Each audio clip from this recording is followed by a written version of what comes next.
ನಿರ್ಮಾಪಕರು ಕೇಳಿದ್ದು ಕೊಟ್ಟರು, ಆರ್ಟಿಸ್ಟ್ಗಳು ನಾನು ಹೇಳಿದ್ದು ಅವ್ರು ಮಾಡಿದ್ರು, ನಾನು ಏನು ಮ್ಯಾನೇಜ್ ಮಾಡಬೇಕು. ಸೊ ಇಲ್ಲ ನನಗೆ ಎಲ್ಲರೂ ಸಪೋರ್ಟ್ ಅಂದರೆ ಸ್ಟ್ರೆಂತ್ ಕ್ಯಾಮ್ರಾಮನ್ ಸಿಕ್ಕರು, ಆಮೇಲೆ ಡೈಲಾಗ್ ರೈಟರ್ ಮಾಸ್ತಿ ಶ್ರೀಕಾಂತ್ ಸಿಕ್ಕರು, ಅದ್ಭುತವಾದ ನಟರು ಸಿಕ್ಕರು. ಎಲ್ಲರೂ ಸಣ್ಣ ಸಣ್ಣ ಪಾತ್ರ ಕೂಡ ಅದು ನನ್ನ ಲೆಕ್ಕ ಅಂತ ಭಾವಿಸ್ತೀನಿ. ಮತ್ತು ಏನು ಕೇಳಿದ್ರು ಯಾಕೆ ಅನ್ನೋ ಕೇಳಲಾರ್ದು ಒಂದು ಪ್ರೊಡ್ಯೂಸರ್ ಸಿಕ್ಕಿದ್ರು.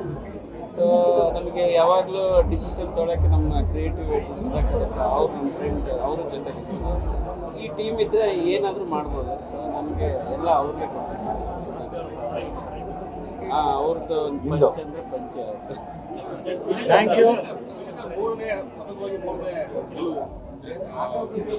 ಅದು ಪ್ರೊಡ್ಯೂಸರ್ಗೆ ನಮ್ಮ ಡೈರೆಕ್ಟ್ರಿಗೆ ಸೇರ್ಬೇಕು ಸರ್. ನಾವಿಬ್ಬರು ಕಲಾವಿದರು ಇಲ್ಲಿ, ಇವರೆಲ್ಲ ಸೇರಿ ನನ್ನೊಂದು ಗೆಲುವು ಕೊಡಿಸಿದ್ದಾರೆ ಅಂತ ಹೇಳ್ಬೇಕು. ಸರ್, ನೀವು ಸಾಮಾನ್ಯವಾಗಿ ಸಿನಿಮಾಗಳು ಈ ಬಂದಿರೋದು ಕಾಟರ ಕಥೆ ಬರೆದಿರೋದು ಇದಾಗಿರ್ಬೋದು, ಈಗಿನ ಸಿನಿಮಾ ಆಗಿರ್ಬೋದು, ಸಾಮಾನ್ಯ ಸಮಾಜದಲ್ಲಿ ನಡೀತಿರುವಂಥ ಕೆಲವು ಸಮಸ್ಯೆಗಳನ್ನು ಈಗಿರುವ ಜೀವನದ ಸಮಸ್ಯೆಗಳನ್ನ ಚಿವುತ್ತಾ ಹೋಗ್ತಾ ಇರ್ತೀರಿ. ಅದಕ್ಕೆ ಗಣೇಶ್ ಅವರು ಯಾಕೆ ಇಂಥದ್ದೇ ಕಥೆಗಳ ಮೇಲೆ ಗುರುತು ಮಾಡ್ತಾ ಹೋಗ್ತಾರೆ ಅಂತ?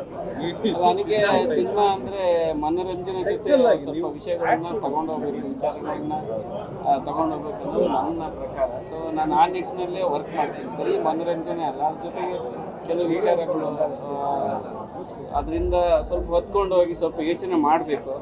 ಮನೋರಂಜನೆ ಇವಾಗ ಅಂದರೆ ಕಾಸ್ ತುಂಬ ಆಲೋಚನೆ ಮಾಡ್ತೀನಿ. ಅಂದರೆ ಎಂಟರ್ಟೈನ್ಮೆಂಟ್ಗೋಸ್ಕರ ಫೈಟ್ ಮಾಡೋದು ಹೀರೋ ನನಗೇನು ಅಷ್ಟು ಅನ್ಸೋದು. ಒಂದು ಕಾಸ್ ಇಟ್ಕೊಂಡು ಮಾಡಿದ್ರೆ ಅದು ನನಗೆ ಭಾಳ ಇಷ್ಟ.